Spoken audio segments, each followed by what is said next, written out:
সুখী হতে চাইলে মেয়েদের 7টি গুণ দেখে বিয়ে করুন। বিয়ের পর নানা ধরনের অশান্তি লেগেই থাকে। এই রকম দৃশ্য অনেকের সংসারেই দেখা যায়, কিন্তু তখন তো আর কিছু করার উপায় থাকে না। তাই বিয়ের বিষয়ে খুব সাবধানতা অবলম্বন করা দরকার।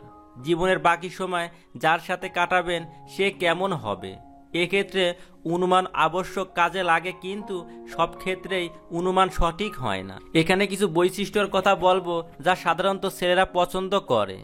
চলুন তবে দেখে নেওয়া যাক। 1. একটু সরল ও ধার্মিক প্রকৃতির মেয়েকে বিয়ে করুন, কারণ নামাজের গুণ যার মধ্যে নাই সে কখনো আপনাকে সুখী করতে পারবে না। 2. যেসব মেয়েদের মধ্যে নীরবতা এবং কোমলতা, বা যারা বেশিরভাগ সময় নীরব ও চুপচাপ থাকে, অনেক আস্তে আস্তে কথা বলে, অনেক নরম স্বভাবের, এমন মেয়ে পছন্দ করুন। 3. সুশিক্ষায় যে শিক্ষিত তাকে বিয়ে করুন, তাহলে আপনার সংসার হবে সৃজনশীল। 4. যে সকল মেয়ে তাদের কথায় কাজ, সৎ এবং কথা দিয়ে কথা রাখে, এইরূপ মেয়েকে বিয়ের জন্য সিলেক্ট করুন। 6.